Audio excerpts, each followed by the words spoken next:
at the League of Women Voters in DC. And I'd like to introduce the other members of the climate team. We have Jean Tipas, we have Judy Smith, and we have the head of our group, which is Paula Hershoff. And before we start, she's going to give a little bit of a talk about Beyond Gas, which is another effort that our team is working on. Yes, so next Wednesday, which is April 30th, the League, the climate team, in collaboration with Third Act, which is a group of older Americans who are climate activists, and Judy is a member, and Judy Smith, yes, and Colleen, are you too? Anyway, we're collaborating to give a webinar. It will be online from 7 to 8:15 next Wednesday, and it's on the other campaign that we're working on, which is Beyond Gas, and we are talking about Project Pipes. Really, it's Stop Project Pipes. We're talking about the gas company. And this is actually going to be three separate webinars. And the first one, which is next Wednesday, will be on climate as it relates to methane gas in the city and Project Pipes.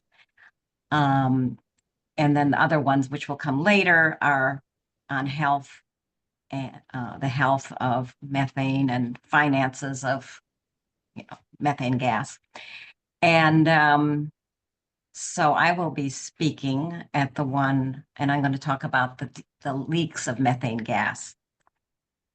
So if you're interested in that and you haven't gotten registered yet, why don't you put in the chat your name and email address, and we'll send you the link to that webinar on Beyond Gas and the climate aspects of going beyond gas and electrifying the city. Wednesday at what time, Paula? It's from 7 to 8:15. Great. Yeah. And Colleen, before you introduce our guests, maybe you could introduce our president, Barbara Zia. I think that's a very nice introduction right there. Hi, Barbara.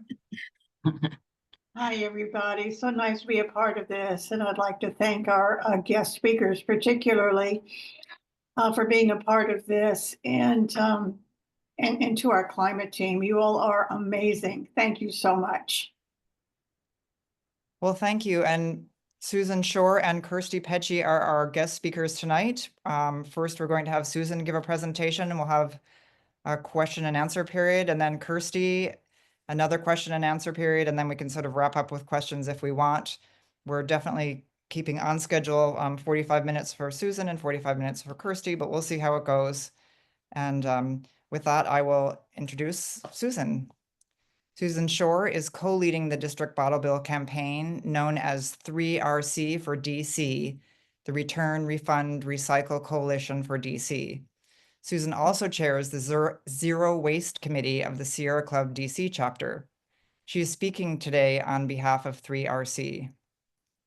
Susan lived outside Geneva, Switzerland for 26 years and moved back to the district when she retired from the United Nations at the end of 2018. She is dedicating much of her retirement to fighting single-use plastic, promoting adoption of zero waste policies like expanding compost collection in the district, and greater adoption of reusable foodware, and of course, advocating for a strong, equitable district bottle bill. She has dedicated much of the last 2 years to the Bottle Bill campaign, which succeeded in getting legislation introduced by 11 co-introducers this past January. Susan earned her JD cum laude from the Georgetown University Law Center in 1987. Incidentally, that is also the same year as the last serious attempt to adopt a district bottle bill.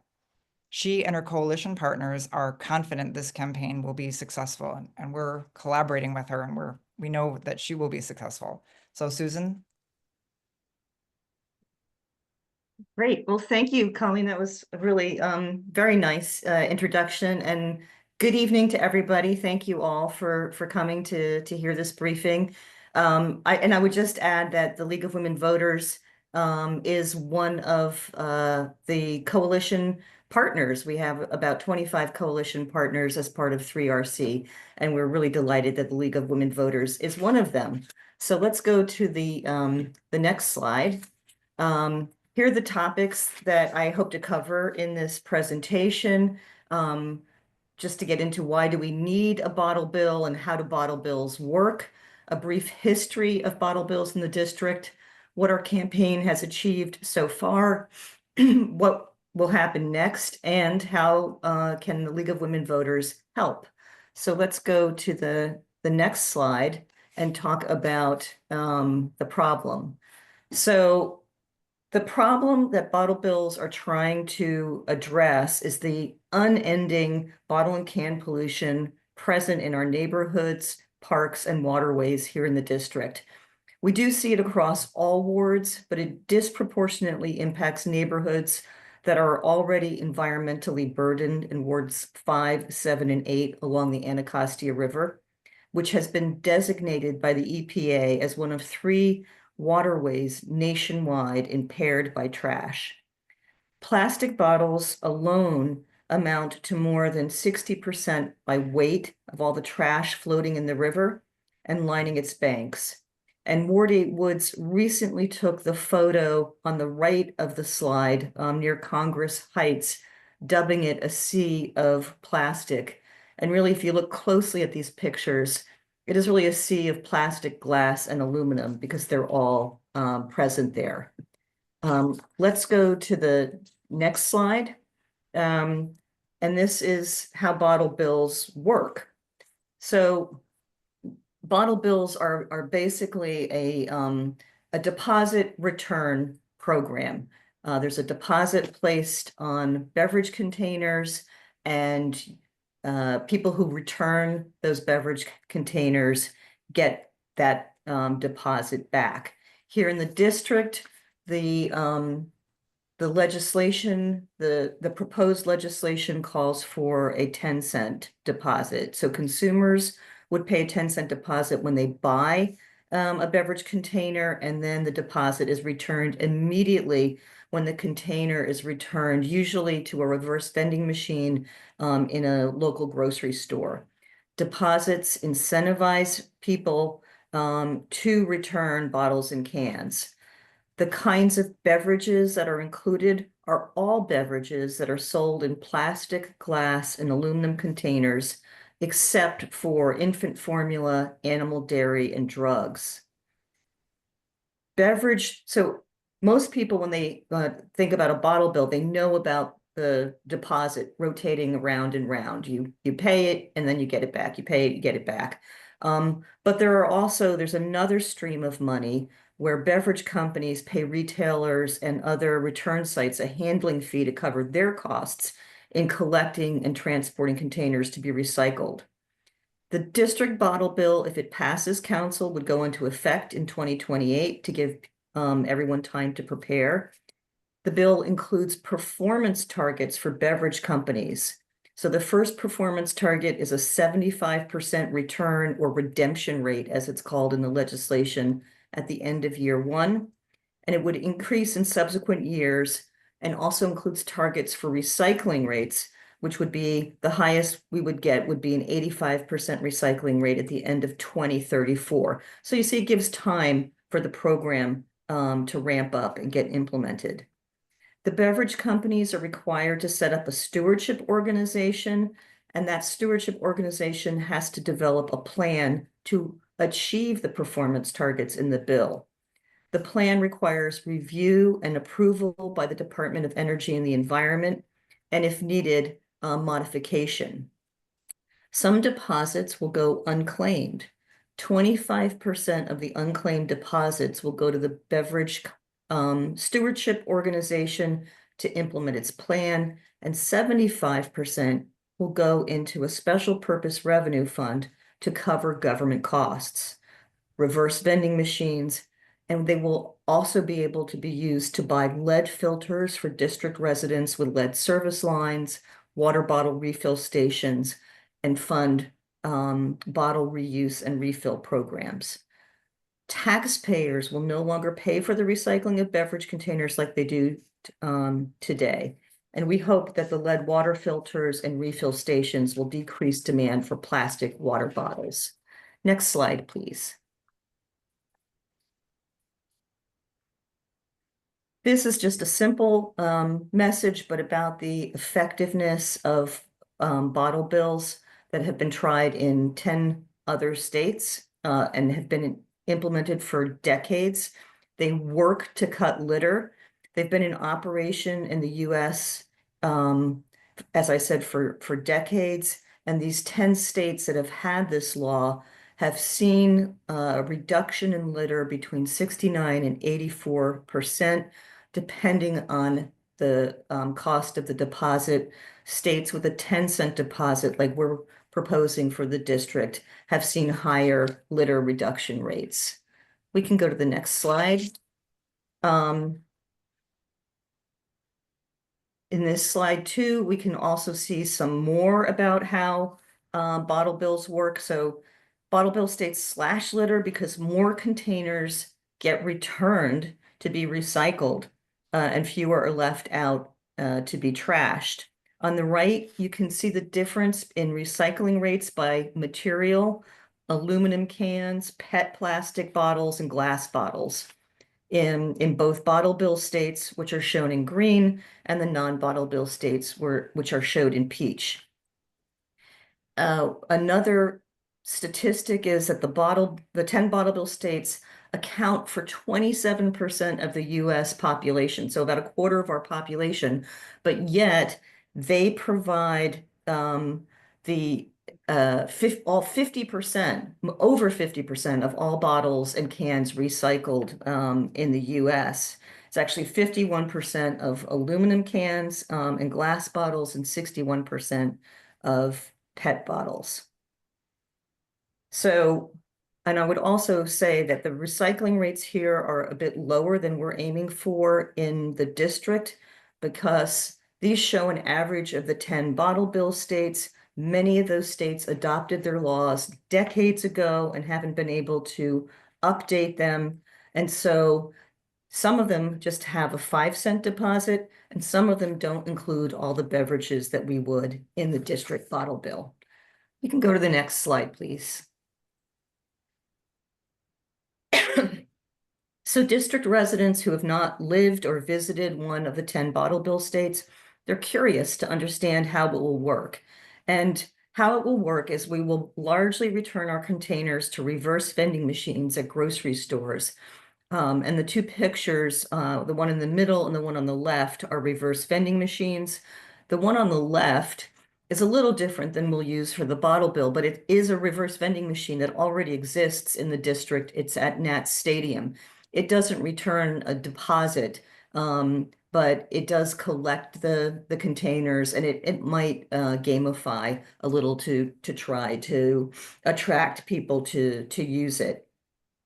In addition to reverse vending machines, it's possible that the stewardship organization would adopt bag drop programs like those that are used in Oregon and Maine, and that you see in the picture on the right. It may also create redemption centers where residents and businesses can return containers.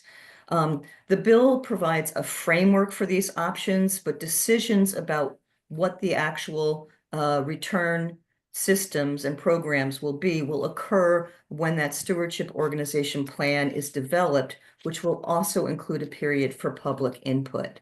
Next slide, please. Colleen asked me to also talk a brief history of bottle bill efforts in the district. So the district, like many jurisdictions, had a deposit return program. It wasn't really a bottle bill program, but a deposit return program that was developed by beverage companies. And if you ask any longtime district resident, they'll tell you how they picked up glass Coke bottles on their bikes when they were kids and returned them for a nickel deposit. Beverage companies created these programs when there was value in reusing their glass bottles, but then they set about destroying them when cheap plastic bottles and aluminum cans came on the market. Environmentalists in the district came close, as Colleen was saying, to passing a bottle bill through a voter initiative in 1987. But big beverage companies outspent the environmentalists by about 30 times. Big beverage companies also racialized the campaigns, and voters rejected what was a voter initiative that was on a ballot for the school board election, which only attracted about 77,000 voters. Despite that small voter pool, the defeat has had a long-lasting chilling effect on efforts to pass a bottle bill over the past 38 years. And it's not just in the district. No new bottle bill has passed in the US for over 20 years, although some states have succeeded in updating their legislation to increase their deposit amount or add different kinds of beverages. Let's go to the next slide. So what was our strategy to overcome the chilling effect of the 1987 campaign? Well, we created this growing 3RC coalition of supporters that includes the League of Women Voters, Sierra Club DC chapter, and many other groups. We've conducted a lot of outreach on the bottle bill across the district. Here's a picture of us marching in the 2024 Palisades 4th of July parade. That's me under the hat on the left, and Judy, I think, is somewhere behind me. Former council member and DOEE Director Tommy Wells is also helping to hold our banner. Let's go to the next slide. And we've done a lot more outreach. Starting in 2023, as shown on the left, we got over 1,500 people to sign a petition in support of a bottle bill, including visitors here at Oxen Run Park Days. In 2024, we launched a postcard campaign with district residents writing to district council members, and this is a picture of us on the right at the DC State Fair in September. We also had many, many meetings with council members. Next slide, please. Council members received over 1,100 postcards from their constituents. You probably can't see this, but on the top right is a picture sent by a League of Women Voters supporter. We met with, as I said, most of the council members, but we met a lot with council members Nadeau and Allen over the past 2 years. We had a breakfast burrito bottle bill briefing for other council members and their staff. Kirsty was there for that. We dropped literature, answered council members' questions. In 2024, Councilmember Nadeau's team drafted a bottle bill largely based on language that we proposed. And at the end of 2024, through the beginning of 2025, she spoke with her council member colleagues, and coalition members called all council members. And as a result, 11 council members co-introduced the District Recycling, Refund, and Litter Reduction Act of 2025. So on the picture on the lower right, we can see the back of Councilmember Nadeau hugging Councilmember Pinto, with both council members Allen and Felder in the frame as well. Of course, getting the bill introduced is just one step in getting legislation passed. We're still waiting for a hearing to be scheduled and that will be followed by committee markups and votes by the full council. Next slide, please. In the meantime, Councilmember Nadeau and the 3RC Coalition are continuing our community outreach. We've met with faith leaders, including the Ward 7 and Ward 8 faith leader and clergy breakfasts. We're starting to reach out to other faith leaders to request that they write to council in support of the bottle bill. We're talking with advisory neighborhood commissioners, ANCs. 14 ANCs have passed a resolution or sent a letter to council in support of a bottle bill. We have at least one ANC in every ward. Councilmember Nadeau has also been meeting with businesses, including bars, restaurants, and grocery stores, and she's made some adjustments to the bill before it was introduced based on these conversations. Next slide, please. As a result of her outreach, The bill takes a sensible approach to not burden small district businesses while ensuring residents in all wards will have convenient return options. So as you can see on the left, while all retailers who sell beverage containers will charge customers the 10-cent deposit, only some retailers are required to take back bottles and cans, like full-service grocery stores. Smaller retailers with less than 2,000 square feet of retail display space, like corner stores or takeout restaurants, don't have to take back bottles and cans. Neither does any bar or restaurant selling containers for on-site consumption. All retailers who do participate, if they opt in, or their grocery stores, will be paid a handling fee to cover their costs in collecting and moving containers to be recycled. The stewardship organization, funded by the beverage companies, will be paying that handling fee. But it's also set up, the handling fee and the stewardship organization, so that small beverage producers like the district's brewers and distillers don't have to pay the handling fee. Only big beverage companies with large profit margins cover these costs. Despite these measures exempting small businesses, Big Beverage has started to distribute flyers and posters saying that the bottle bill will hurt small businesses. And if we could go to the next slide. So what can the League of Women Voters do? Well, we expect the opponents to ramp up their efforts once a hearing is scheduled. Again, we're expecting that likely in the fall. And so we're going to need help to counter their efforts. If you'd like to help us, please sign up to join the campaign at our website, 3rc4dc.org/campaign, and you'll receive action alerts.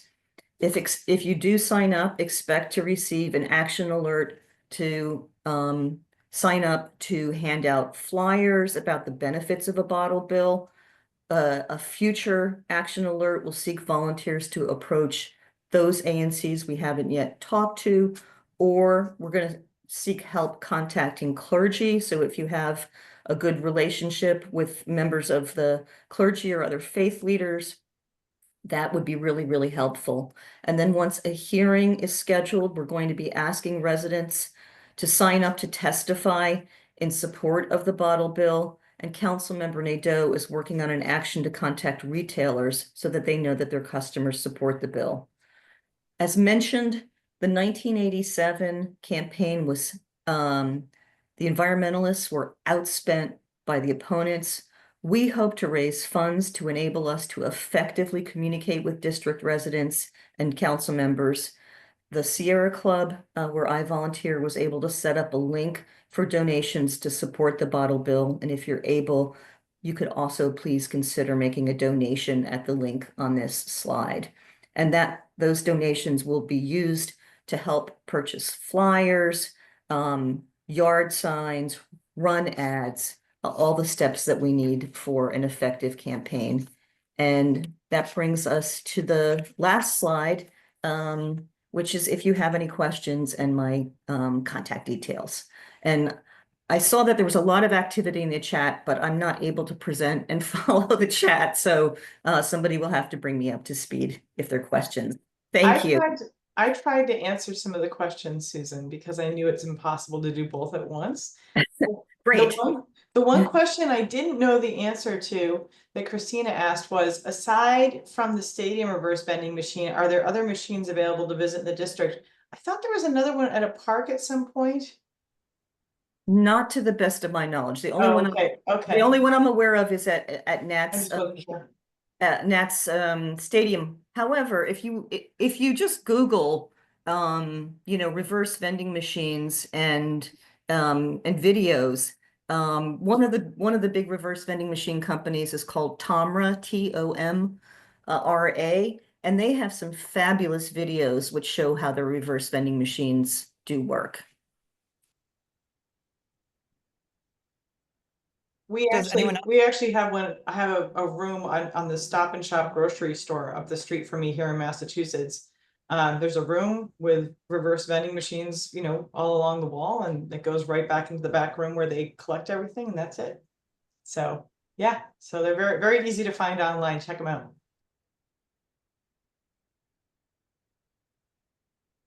Jean, I think you might be, are you talking, or do you have a question, Jean? You're muted. Oh, sorry, we can't hear you. Anyone else have a question? Oh, there we Okay. go, Jean. Am I there? Yes. Thanks. This is so helpful and so encouraging. Hopefully we'll get there this time. But briefly, my question is about the machines, the reverse machines. Who is actually responsible for maintaining them, for emptying them, for making sure that they continue to work all the time? Is that part of the beverage company's responsibility, or is that, like the individual grocery store chain or a local business owner? Exactly does that work? First, do you want to answer based on how it works in Massachusetts? Sure. So in Massachusetts, Tomra, the company that actually makes the machines that Susan was talking about, and there are other companies. There's a company called Invipco too that also makes these machines. They sell or rent out the machines, and they pick up the bags of bottles, plastic bottles, glass bottles, and aluminum cans. The redemption center or the grocery store, or if it's we call them package stores up here in Massachusetts, is responsible for keeping the room neat and making sure that the bags are, you know, sealed off and ready to go. And that work that the grocery store does, that handling fee that Susan was talking about, that's what pays for that. So in Massachusetts, I think it's between 2 and 3 cents, depending on what kind of facility it is. And per if bottle they- and can. And if they break down or malfunction and need to be serviced, what happens there? Well, they call Tomra and have the Okay, technician comes up, you know, and again, they have a contract between them, but the money to pay for the machines, and I always say the money to move the bottles and cans around and collect them, whether it's machines or a person sorting or however it's done, is from that handling fee. So that's what pays for the Okay, repair okay. person or the machine or any of those pieces. Great. Okay, thank you for that clarification. I appreciate it. No problem. Any other questions?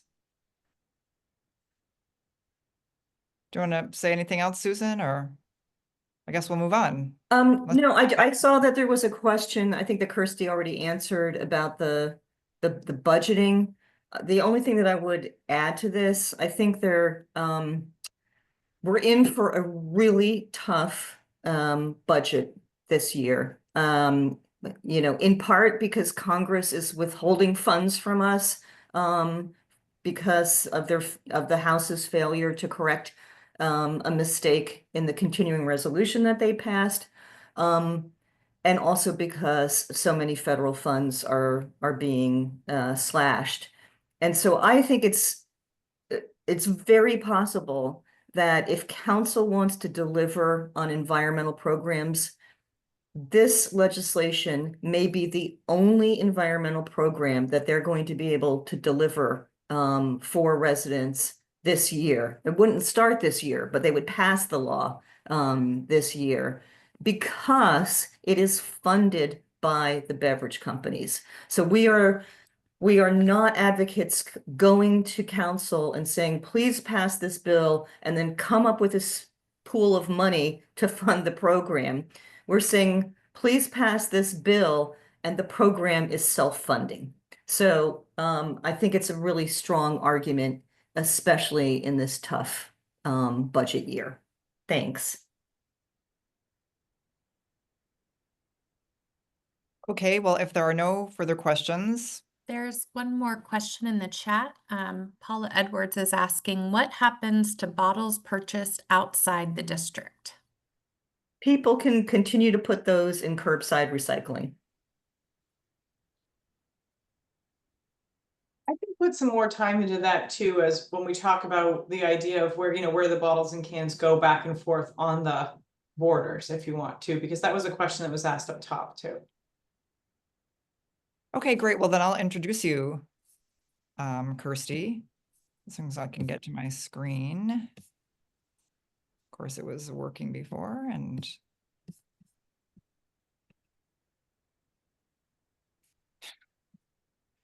I'm flailing here. Here we go.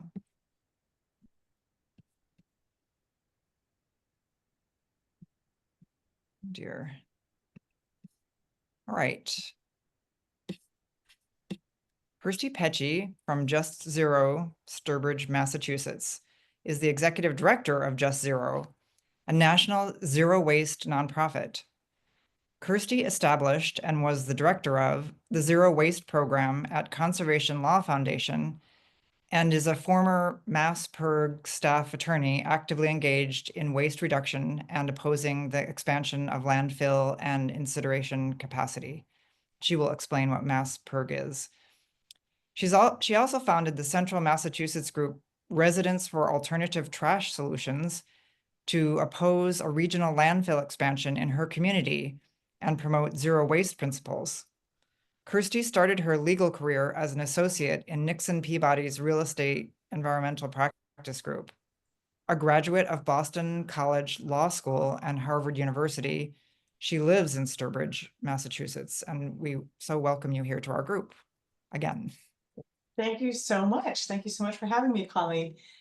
So I am a big Susan fan, so I'm really glad that we got to hear her. And I think it's not surprising that Susan took the skills learned at the United Nations and brought them to drafting the laws for us. And so she's just been amazing, and her attention to detail is fantastic. So thank you so much for that, Susan. And I do want to applaud the district and the grassroots work that the League and the 3RC group as a whole has done. I hold you folks out as an example to other groups who are trying to figure out how do we agitate, how do we bring attention to these issues, and the district has really shown in this campaign, and I think it's really fantastic. So thank you so much. So let me tell you a little bit about Just Zero, just so you know who we are. My mother is always saying that I started a corporation, and it is a nonprofit corporation. It's a 501c3, but I'd like to call it a nonprofit organization. We are 10 people who are working there's lawyers and scientists among us and communication experts, and we're working to make sure that when a community like the district or a county or state or region of the United States has questions and wants to figure out how to solve some of these waste problems, this is what we started this organization to do that. Next slide, please. And we really believe in creating solutions that are community-led.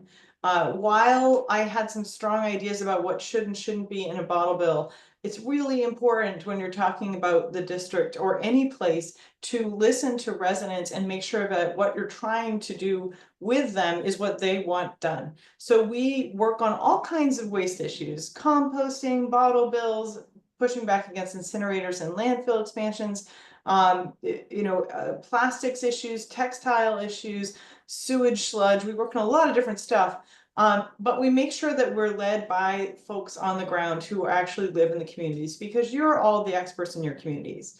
So it's community-centered, circular, and sustainable solutions only. We do not accept money from bad actors. So unlike World Wildlife Fund that will take money from Coca-Cola, we will not do that. Not to say that there aren't, shades of gray in a lot of this, but there are some corporations whose business model relies on polluting the earth. That's what they're doing.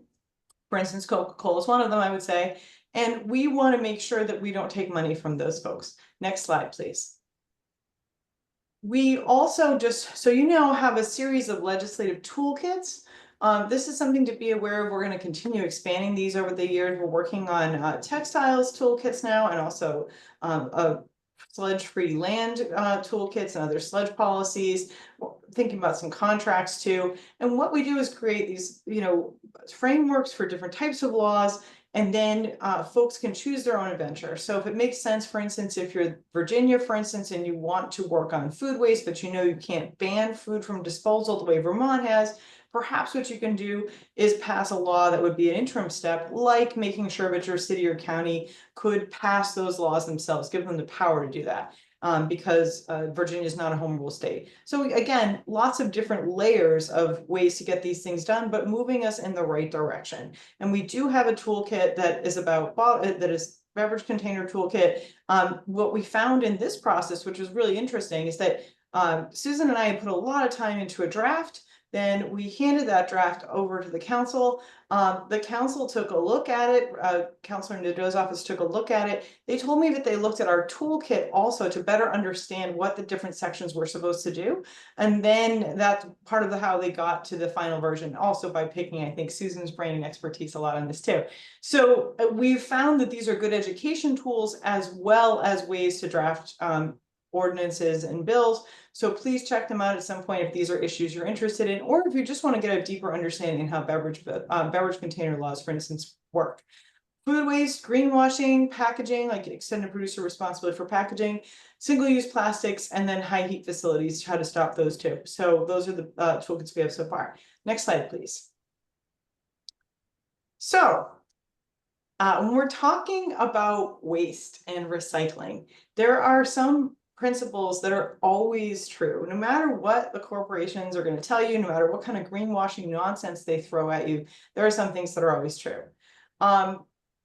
If there are more greenhouse gases, there's more energy, there are more resources saved by reduction and reuse than anything else. So just keep in mind, that's still always our gold standard. If you don't use it, then you haven't used any of those resources.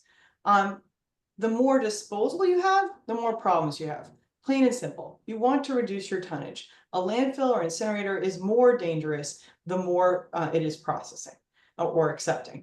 Toxics in, toxics out. You cannot take a waste stream and have it have a toxic component like electronics or plastics or hazardous household waste and not have toxics at the end. That means that our landfills are incredibly toxic. The leachate and air emissions from our landfills are terrible, very, very poisonous. The emissions from our incinerators are very, very poisonous. The ash created by those incinerators is very, very poisonous. This is true across the board when you're in any type of processing. If you want a system to work, the products or the packaging must be designed for that system. And then finally, materials don't have value unless you keep them clean and discreet. If there is contamination in your cardboard, glass, or plastic, that cardboard is not going to have as much value. You cannot unscramble an egg. If you put everything into one bin and then try and pull it out again, you've destroyed the value of your materials. Next slide, please. All of this is to say that single stream recycling sucks. It absolutely sucks. You should continue to put your materials in the recycling system you have always, and you should go by the rules because participation matters. If they being the system operators think that folks are not recycling will go away. We don't want that to happen. We want people to know, we want the government to know that residents and businesses care about recycling and want it. However, single stream recycling is not working. Most of our materials are still ending up in the trash. They're about 75% of what's in the trash are actually recyclable materials or compostable materials. Because everything's mixed together, it has low and little value. And the system itself is incredibly expensive. We're seeing huge increases in Massachusetts, an 18% increase in our recycling system costs and also in our trash costs. Those kinds of costs are coming for DC if they haven't hit you already. I'm sure you had increases in cost in 2018 when China stopped accepting our mixed plastic and papers. And I'm sure also that I know for a fact that you've had an increase in material since COVID. So this is a very, very expensive system that's not working well. Next slide, please. I love bottle bills. So bottle bills are a solution that has worked all over the world for many decades. Again, there are good bottle bills and bad bottle bills as far as provisions go, but by and large, bottle bills really work well. Next slide. Why I want to marry the bottle bill. First of all, materials stay sorted. You put your glass, aluminum, or plastic container in the machine or in a bin, and they sort them and keep them sorted. They are transported to different places to actually be recycled. They are remade or remanufactured into the same product or product of equal value. In other words, a bottle is almost always made into a bottle or a product that is as worthy as a glass bottle. Plastic in a bottle bill system, number 1 and number 2 plastics are 2 kinds of plastic, PET and HDPE are 2 different polymers. Those 2 plastics are made again into food grade plastic. Any plastic in your curbside system is not made into food grade plastic. That plastic is made it's downcycled into clothing, usually, or carpets. Again, glass bottles are made into bottles in the bottle bill system, not in the curbside system. It's made into landfill cover or roadbed. Likewise, aluminum cans, which are very recyclable and are not contaminated easily. So I always thought aluminum cans were getting recycled even in the curbside system. It turns out that about up to half of the aluminum cans in our curbside system, at least a quarter, but up to half, are actually lost in cardboard bales. So those aluminum cans are not getting recycled in curbside systems, but those aluminum cans get recycled back into cans if they're in the bottle bill. So because there's real recycling of high grade needed materials, we are replacing the use of virgin materials, which is really crucial. It's not really that impressive if you're recycling something, for instance, a bottle from curbside into a piece of clothing, and then you have to drill for more oil and gas to make new plastic and more chemicals to make new plastic. That's not solving our problems at all. Another thing that's fantastic about the bottle bill, it's already been discussed, the producer pays for it. It's not taxpayers who pay for it, it's the producer pays for it. I already mentioned the landfill cover piece, that it's not being downcycled or made into landfill cover. A really fantastic element of this too is that bottle bills are a door to reuse. Because the producer, the beverage company like Anheuser-Busch or Coca-Cola, is responsible for the cost of getting that can or bottle recycled, it then becomes cheaper for them. They start to say, oh, I should be refilling a glass bottle. It suddenly makes cost sense. If they're not responsible, they'll just leave it in the taxpayer's lap. There's no reason for them to ever move to reuse. But we've seen that where they are responsible, they actually turn to refill systems. And the other part of this that I think many people often forget, this is not just residential waste we're talking about. In most places, the institutional, industrial, and commercial waste, so everything from your dentist to your office building, to your schools, to your government buildings, that is about 60% of the waste usually, and probably in DC it's a little bit more.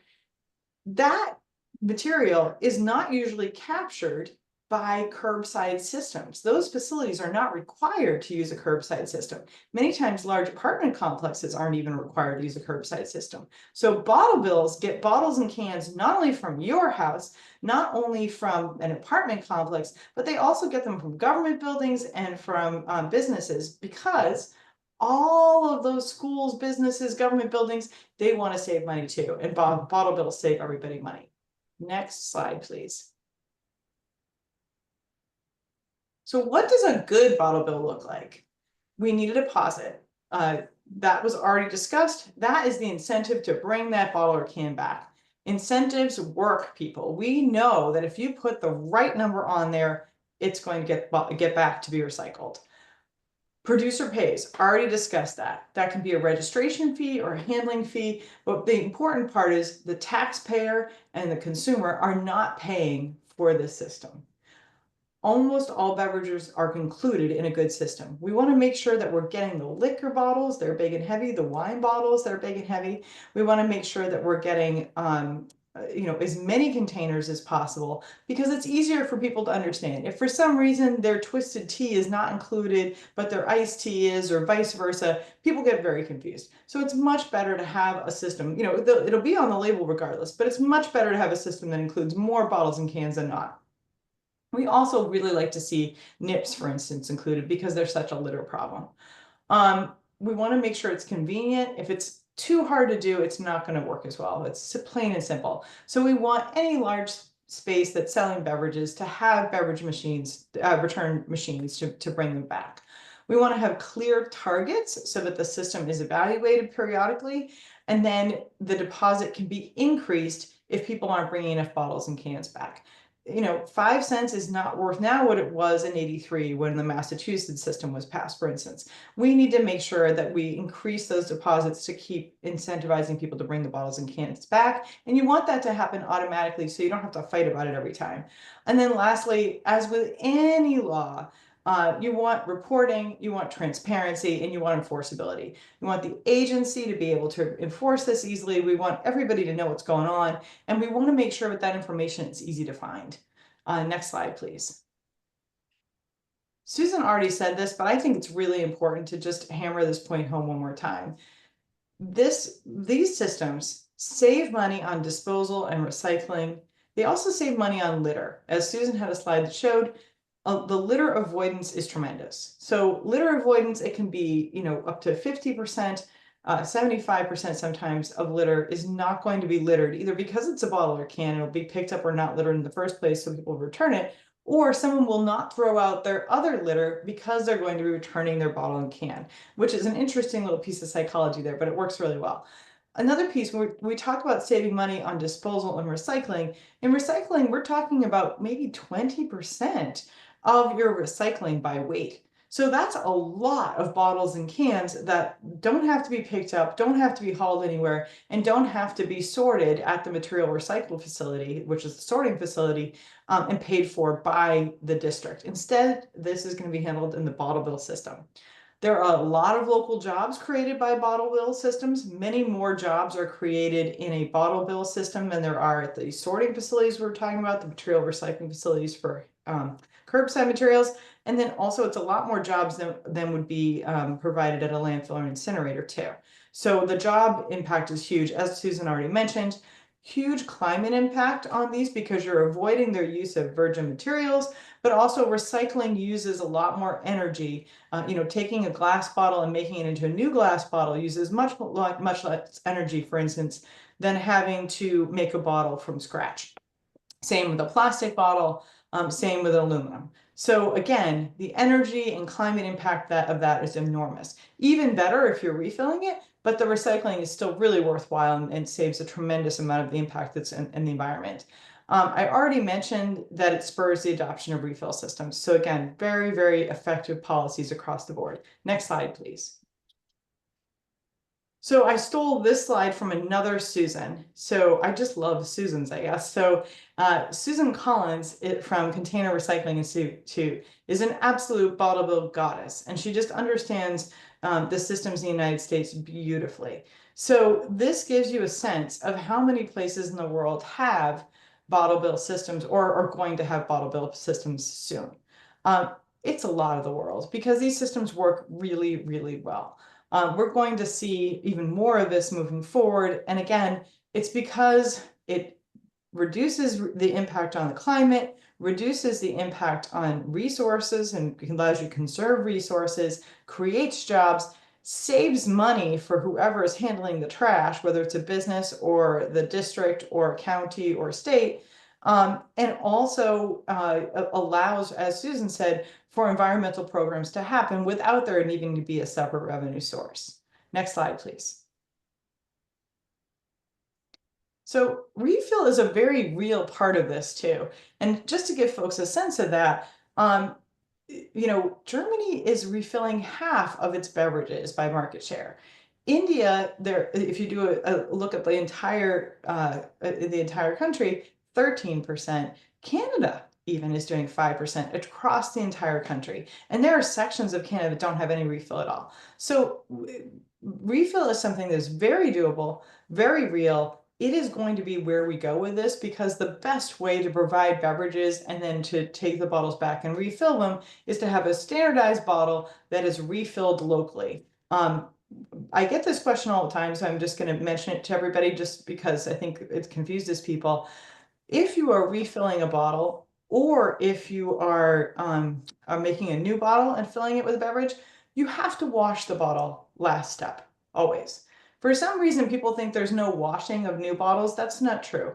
A new bottle has to be washed also before, it has to be washed and disinfected before it's filled with a beverage. So when I say that refill is a much better climate choice, much better environmental choice than making a new bottle or even recycling a bottle, that's 100% correct. Next slide, please. To give you a sense of the 10 states that have bottle bills right now, well, so first of all, just so you know, it's Hawaii, it's Maine, Vermont, Massachusetts, it's New York, Iowa, Oregon, California, Michigan. I'm forgetting Connecticut. somebody. Connecticut. Connecticut is such a nothing burger, right? Like that's awful. Like I'm actually like a mile away from Connecticut right now, and I've already forgotten about it. It's terrible. So the 10 states with bottle bills, most of these systems, as we said, are older systems. As Susan mentioned, the beverage companies don't want to be responsible for the recycling or collection of these bottles and cans. They want taxpayers to pay for it, plain and simple. So they've spent a tremendous amount of money to stop new bills and also to stop the expansion of existing systems in different states. We are seeing a sea change though, because recycling and trash disposal, as I said, are becoming more and more expensive, and people are understanding how toxic they are. And as a result of that, we're seeing, again, that things are changing. We're also seeing that different corporations and different realms are understanding that we really do need to, for instance, recycle our aluminum and our glass, because we have a shortage of glass bottles, if you can believe it, and we don't have an endless amount of sand. We will literally run out of sand at some point. It's a real problem. So, which is a main component in making glass. So we're seeing across the country a loosening of some of this opposition. It still exists. And so we're seeing some systems though that have made great improvements. Connecticut just went to 10 cents in 2024.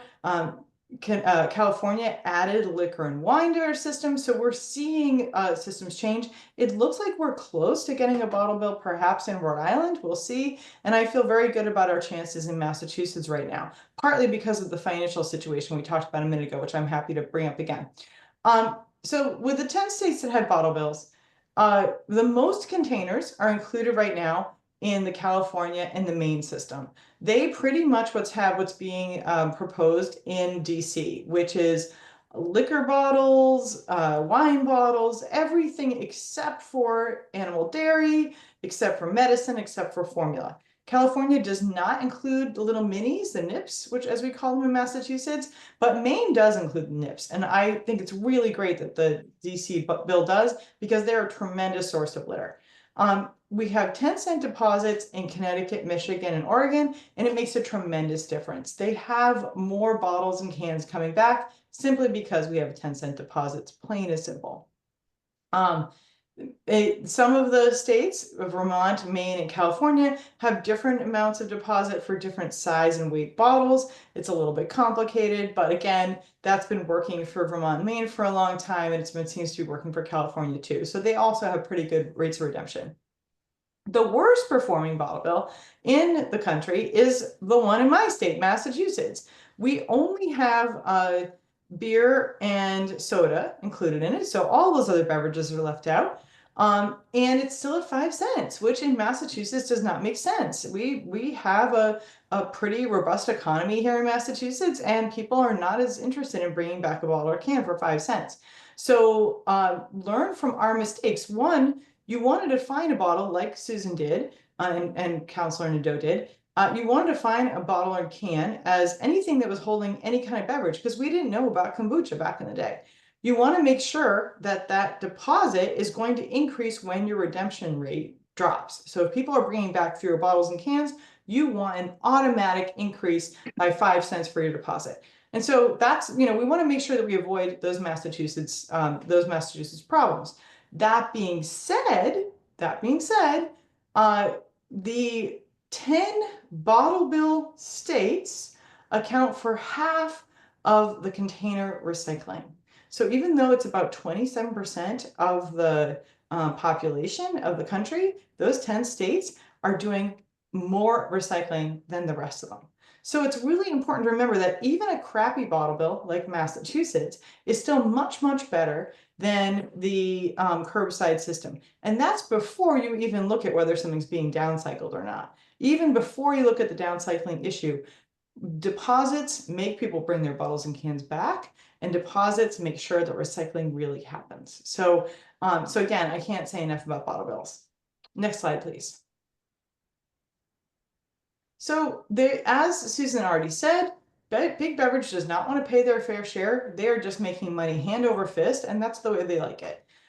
There's also such a thing as beverage distributors. So there are companies that make the beverage. There are companies that also bring the beverages to different places. And so that's another economic interest that does not want any part of this, because those are the parties that would be responsible for the cost of the system. There are a lot of greenwashing campaigns. There's a lot of hostility, but there's also greenwashing campaigns where Coca-Cola will say, we're going to recycle this much by this year, and then they just quietly abandon the campaign when it's clear that they're not going to do it. They said they were going to refill 25% of bottles and beverage containers. Then they just dropped the campaign recently. So there's a lot of greenwashing, and there's a lot of investment in, for instance, Keep America Beautiful and local chapters like that, Keep Massachusetts Beautiful, Keep Connecticut Beautiful, the different chapters. And what they do is they spend money on curbside recycling, like a small amount of money, $1 million here, $1 million there, because they want to avoid the tens of millions of dollars that the bottle bill would cost these big beverage companies. So Keep America Beautiful, Keep each of the states beautiful, that's all bullshit. And that's what they do. They do cleanup campaigns, but they don't actually want to solve the problem and prevent the bottles and cans from being littered in the first place. In fact, their very own report said that there was a much, much less litter in states that had bottle bills. So they know they're doing it wrong, but they just are being funded by Coke so that they want to do it this way instead of doing it the right way. They also recently, Kevin, who Susan has met before, who works for me, Kevin was at a recycling zero waste conference with a lot of agencies from North and South Carolina, and they went to a beach, and there was a $70,000 robot that went back and forth on the beach to pick up bottles and cans. And Kevin, in an hour, picked up more bottles and cans than that robot did all day. He made it a point of pride on the beach to do that. And that doesn't sound that impressive. Kevin's a grown man. However, it was impressive because Kevin had a broken leg and he was on crutches. And he still picked up many, many, many more bottles and cans than the stupid robot. So that just tells you, the kind of nonsense that they're saying, we're going to solve this problem. And they're actually just putting money into trying to stop the real solution, which is bottle bills. It's also really important to remember that waste industry profits by the ton. So they get paid by the ton for waste. They don't want the glass to leave the trash. They're fine with the glass being wasted and not ending up being recycled because they're paid by the ton. So when we're talking about recycling or waste companies, remember, they do not want these materials to go away. Sometimes they're able to sell the materials even if they're being downcycled. But most importantly, they're being paid by the ton. So they don't want any of this to go away, and they will fight you tooth and nail. So it's really important that you understand that. Next slide, please. So again, this lovely machine that refills beer into these bottles could be in the district. This was in Germany. This is not rocket science. This is something that we could be doing all across the United States if we stopped listening to the complaints of the beverage companies. And I think it's really important to remember their self-interest. And that they're making a lot of money in the system now, and it's costing all of us as taxpayers a lot of money to run the system the way it is. So please keep that in mind when you're talking to people. There were two things that I wanted to make sure I explained well. Why don't I put, if you don't mind putting up the next slide that just shows you where you can find all of us. There we go. And then lastly, last slide, you can scan this last one and become a member if you like. One thing I think is really important when you think about this is, again, it is about money for them. But for the district, it's about making sure that your home is a great place to be, not only an affordable place with good jobs that, which the bottle bill will help with, but that you be able to enjoy your parks and enjoy the world you have there without any litter around. And I think it's really important to keep that in mind when you get pushback from these special interests. The two arguments we see over and over again, and you can stop the slides now, but the two arguments we see over and over again are, and it was alluded to up top, and thank you for, I think it was Barbara who brought it up. Is it going to be a problem because the district is so small to have non-bottle bill states around you? Is that going to be an issue? There's a lot that can be done, and some of it's already in the draft bill. There's a lot that can be done to make sure that the bottles and cans that are being redeemed are sold, bottles and cans that were sold in the district. There's also a certain amount of not worrying about it that can happen if the system is running well. So for instance, if I work in the district and I bought my beverage outside of the district but brought it into lunch, right now it's going into the recycling in the district, right? In the office building that I'm in, probably. That's costing that business or institution money. If the bottle bill were part of the system, then any large office building or institutional building would have a place for bottle bill bottles and cans, and those, trust me, would end up getting redeemed. So there is already a cost for bottles and cans that are from outside of the district being recycled by the district. The other thing that, as I said, you can really make it as tight or as loose as you wish to as an agency. The thing we have in place now that we didn't have 30 years ago is what they call UPC, or Universal Product Codes. If the agency finds it's a problem and there are too many bottles and cans coming in from Virginia or Maryland, what they can do is have those codes literally tell them where those bottles and cans are sold, and they can restrict and enforce based on that. There are less intensive ways to do that. For instance, not allowing someone to redeem more than 100 bottles and cans, because really you got to be carting in a lot of bottles and cans to make it worthwhile to be fraudulent on this. But the point is, this is a very enforceable system. It is very easy to track now because each UPC, or Universal Product Code, is unique. So it is not a situation where there's going to be truckloads of bottles and cans coming in from Virginia or Maryland to be redeemed in the district. That ain't happening. It's just not worth the gas. So what's really going to happen is there will be bottles and cans going in both directions, because I'll have bought a bottle in DC when I'm at work and I bring it home and recycle it, or maybe I buy it at home and then work in DC and recycle it. But point being, it's probably all going to come out in the wash. And if it doesn't, the agency has some really straightforward, easy ways to make sure that there's not a problem back and forth. I do want to remind folks too that Maryland's pretty serious about the bottle bill. It's not happening this session. They did pass an EPR bill. If the governor signs it, I don't think that that's decided yet. But for packaging, but I wouldn't be surprised if Maryland passed a bottle and a beverage return system over the next couple of years too, because that was definitely in play this year. So again, yeah, that makes sense that a lot of them are purchased in Maryland. I'm just seeing in the chat. Again, it can be restricted and enforced really easily. So, and then the last thing was regarding cost. The same analysis we talked about earlier, as far as DC not getting the federal funds that they were promised, and tough times all around, which is very real. That is something that makes me also more hopeful that we'll be able to expand the bottle bill in Massachusetts. Because like DC, even though we've got much more of a population, I think we're almost 7 million people. So about 7 times bigger than DC as far as residential goes. Like DC, the federal government's coming after Massachusetts too. It's not going to be all wine and roses for these next few years. And as a result of that, they're looking for new sources of funding. Unredeemed deposits in the bottle bill, we've estimated will bring in, if we expand the bottle bill the way I hope we will, to be like what the DC bill is. If we make Massachusetts look like what I hope DC ends up being, there would be about 200 million unredeemed deposits at first, and that would decrease over time, but it would last for at least about 5 years. So we're talking about a serious amount of money that the state government, or in your case, the district government, would have to enact programs. And I don't see other environmental funding coming down the pike anytime soon. So just to make sure I've clarified that answer and given you a little example of what's happening in Massachusetts.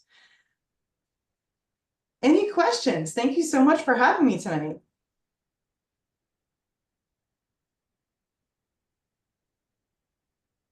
I actually see something from further up.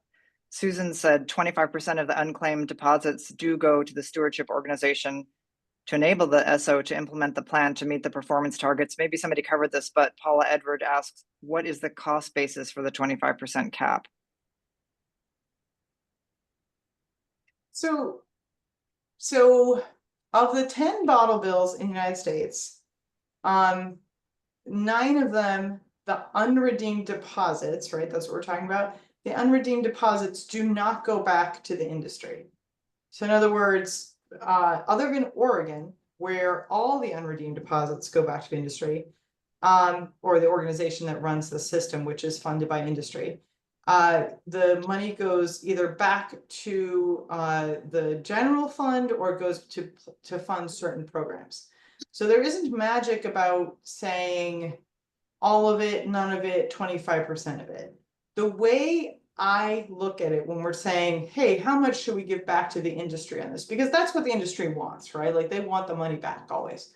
The way I look at it is the most important thing is we get as many bottles and cans recycled and that are not paid for by the taxpayers or the consumers. So to me, I would say if you have the power to do it, screw the beverage companies. I wouldn't give them any of the unredeemed deposits, right? What do I care? That being said, sometimes as a negotiating tactic, that's unworkable. And if the beverage companies are going to let this happen, if you give them 25% of it, and that seems reasonable, fine. I think that the most important part of it is that you don't want the beverage companies getting so much of the money that that they drive down the recycling rate. So in other words, if you say, hey, beverage companies, like in Oregon, you're going to get all the unredeemed deposits, right? So anybody doesn't bring their bottle or can in, that 10 cents is yours, beverage companies. What we're seeing in Oregon is that the beverage companies have gone from a retail model where, it was easy to bring it back where you bought the beverages, where you bought your drinks, to a regional redemption center model. So you have to drive to bring your bottles and cans back. The beverage companies would like to see maybe 65, 75% return. That's their sweet spot. And then get all the rest of that money back, right? They don't care if 95% of the bottles and cans go back. So they're not going to make it really easy for people in the hinterlands of Oregon, for instance, to bring those bottles and cans back. You're going to have to drive an hour. And so what we're going to see is a flattening out and eventually a dipping in the redemption in Oregon because the beverage companies have no reason to make the system really excellent. So the whole point of having targets for return, like Susan was saying, and making sure that you're letting the market push this is to make sure you get as many bottles and cans back as you can, that you make it convenient for everybody to bring their bottles and cans. So you don't have to own a car to bring your bottle and can back. So you don't have to drive across the state. If you don't do that, in my opinion, it's an unjust law. And I would not support a law that gave the unredeemed deposits all back to the beverage companies.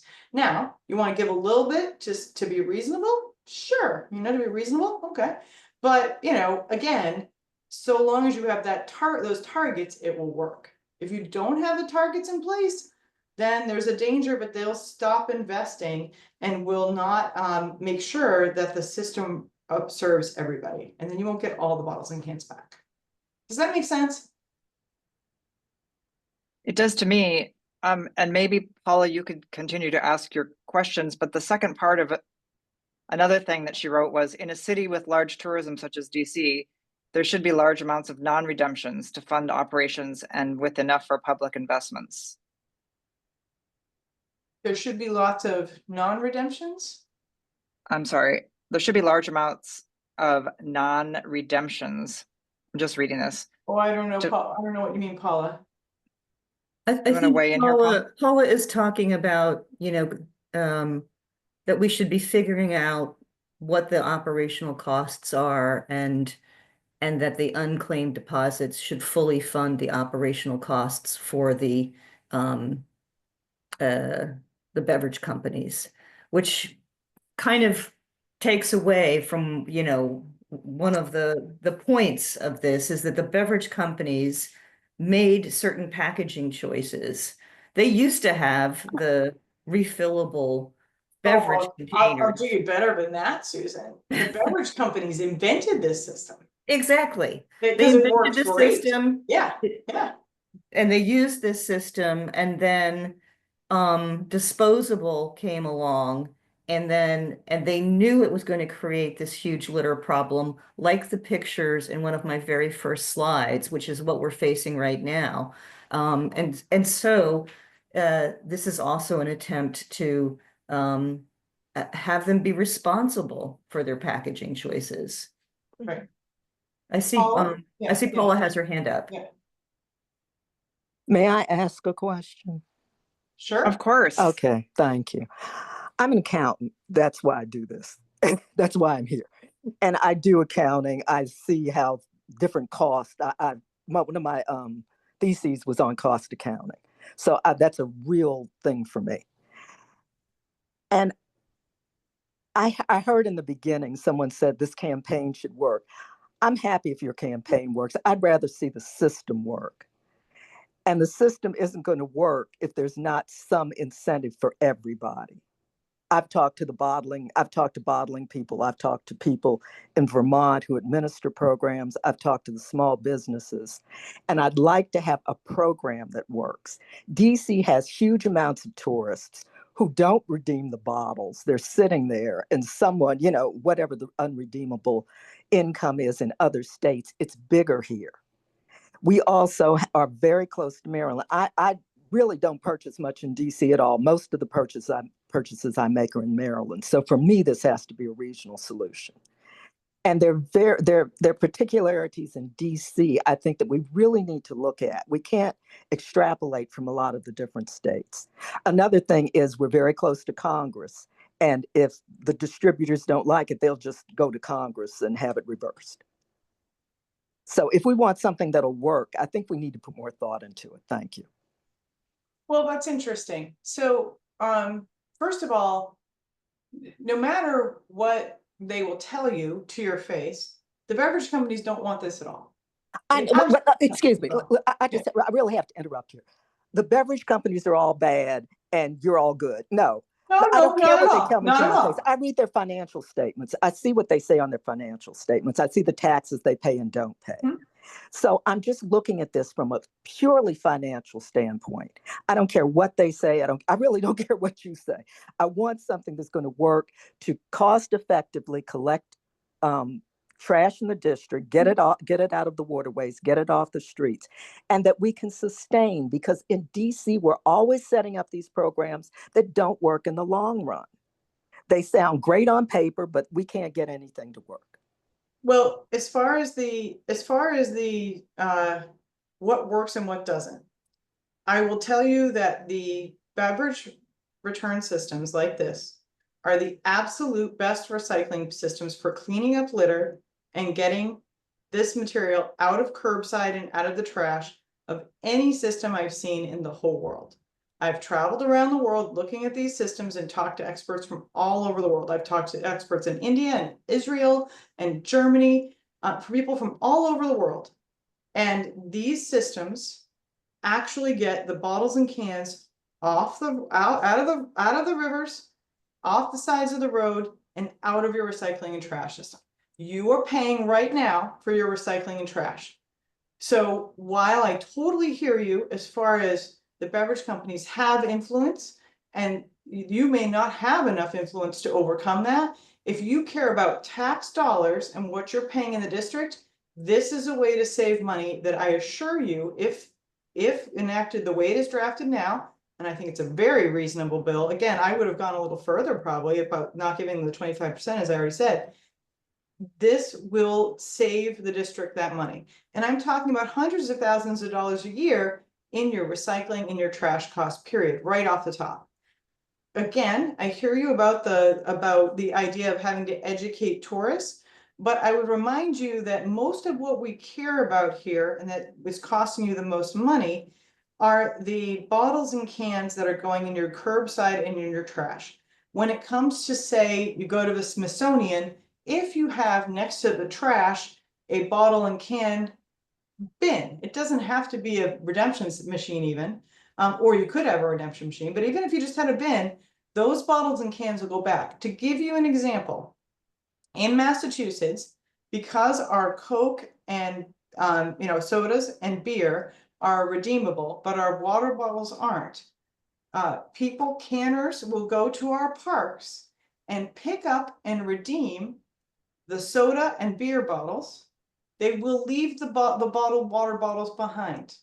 So if you go to a park in Massachusetts, in the city of Boston, where we've got a couple different softball fields right in the middle of the city of Boston, you will see that those trash cans are filled with water bottles, not a single soda bottle there ever. So I hear you as far as the beverage companies are going to push back, and there may be a problem with Congress. I do not doubt that that's going to be a struggle. That is where the league and the grassroots come in.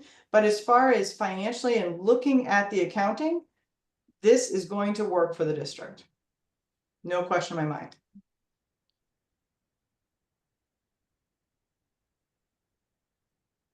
Anne brings up a great point. She says Hawaii is also a huge tourist destination and they have a bottle bill, right? Yeah, they do. And And again, it works. it works great. Yeah, their redemption actually had it here. Again, you have to make it, and I don't want to dismiss this because the district is unique. And that's why, for instance, you can't only rely on grocery stores because it sounds like there are segments of the district that don't have grocery stores or enough beverage sale places to bring it back. I get that. We have to be creative and flexible. But Hawaii, for instance, their redemption, let's see, their redemption last we checked was at 55%. 55%. Yeah, which is, I'll tell you right now that your recycling for your bottles and cans, if you're lucky, it's 20%. And again, this isn't being paid for by taxpayers. Again, with all these systems, you have to make it easy. Yeah, is there an education component? Yes. But even more than that, there's an actual having the right signs and the right containers. If you just have trash containers in your parks, yeah, you're just going to end up with a mishmash and things thrown on the ground. It's going to be a mess. You need to have containers for the bottles and cans as well as for the trash wherever you go. Like that. There's things like that. Good signage. You can't beat it with a stick. But as far as the rest of it goes, it makes absolute financial sense. And I think you'd be surprised how quickly people will learn this stuff and adapt to the system. We're already seeing a 15% increase in redemption in Connecticut because they went from 5 to 10 cents and they added a bunch of containers last year. And that's just within a year. So again, people get this stuff and they want to do the right thing when it's easy for them to do. You can't make it too hard. I totally hear you on that. I wanted to share that, this morning I was able to make a presentation to the Choose Clean Water Coalition, and there was a panel on moving DC to be a lead-free DC and get rid of all the lead service lines we have. And they have, a great piece of legislation, but it's going to be very hard for them to fund it. And one of the things they want to fund is water filters for people who have lead service lines in the district, low-income people who can't afford to change their lead service line, and the district is being slow about changing those. And when they heard that the bottle bill would fund that, there was great excitement. Again, they could see the potential that this bill is going to be able to help them achieve at least one of their environmental goals. And I think that will resonate with a lot of people. Thanks. No, I understand that, and we're working in our neighborhood to replace all the lines. We're trying to get 100% compliance, and some of the pushback is from the homeowners who don't want to do it. But does it make financial sense? I'm sorry, I've been to enough of these meetings and I'm getting tired of them. I want to see the numbers where it's going to make financial sense. Obviously, I'm not against a bottle bill. I grew up with a bottle bill. Right. So, you know, I'm accustomed to it. I've seen them work in other places. I've seen Germany's work. I've seen other people's work. I went to school in Massachusetts and I've been up there since, so I know how theirs is working or not working. But in the district, as I said, we have certain constraints, and I want to see something that's going to be perpetuated, that we won't have to come and revisit again, that we won't have to fight the industry on to keep it in place. Well, the beauty- So it's going to have to work Yeah. for them too. The beauty of this law is that it is in many senses future-proof. So the problems that the older, decades-old bottle bills have had, like the one in Massachusetts, is that they actually spelled out the kinds of beverages that would be included. So, and that's why, you know, Kirsty is talking about the examples of the canners just ignoring the water bottles because the water bottles aren't included because Have bottled water for was kids. not Yeah. a product. Yeah. But can I say one thing? You say ignoring. See, but the moral judgments here, what's kind of turning me off. It is to their It's not financial. ignore- We don't ignore it. It There's is no to their deposit financial on him. advantage not to do it. They're not doing it out of a moral Oh, sense. no, They're doing they're- it because it doesn't make sense for them. Absolutely. No, a So canner is somebody then it who's has to making be money on the structured. system. It's good. Exactly. Yeah. So it has to be Yeah. structured to make sense for them. Absolutely. So And that's all I'm talking about. Totally agree. Totally agree. And I'd like to say again, you know, and this is why, you know, one of the reasons I started Just Zero 3 years ago, because I believe in good laws that are, again, transparent so that you can see all the numbers. You can look it up anywhere you want to look it up and know how much it costs for the system. How much does the recycling cost? How much does the trash cost? How much is the bottle bill saving? That needs to be on a website always, so you know what's happening.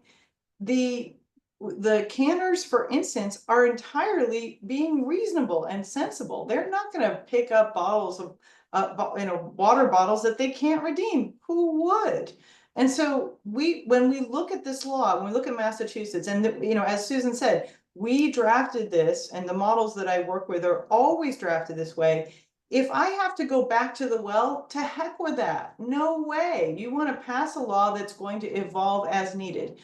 Beverages have to be defined as stuff you drink, basically. If you want to leave out formula and medicine and dairy, that's fine. But otherwise, it's stuff you drink. And I don't care what it is, because there's going to be some new stuff that these kids are coming up with tomorrow. Then other piece, in Massachusetts, the handling fee that pays for the system that the beverage companies pay, that can be changed by the agency, by the Department of Environmental Protection. That fee has stayed up to date. But the deposit, because we have to go back to the legislature, doesn't increase automatically. That is out of date. So the two things that are not automatic and well drafted, they stink in Massachusetts. And that's what's holding us back, and why I'm working on it in Massachusetts still, which I've got to tell you is driving me bananas. I want this to be done, right? How long is a lady supposed to work on this stuff? In DC, you pass it once, you pass it right, based on the mistakes that we've made. And that way, the handling fee that pays for the system automatically increases if there's not enough places to bring the cans and bottles back. Because And that's what I want to hear. It's not fair. Yeah, that's what I want to hear. I want to hear the stuff that didn't work, because, you know, obviously you're going to try to sell this and it's perfect and everything, but obviously there are things that didn't work. That's what we need to know. Yeah. So the handling fee increases automatically. That's what we put in this too.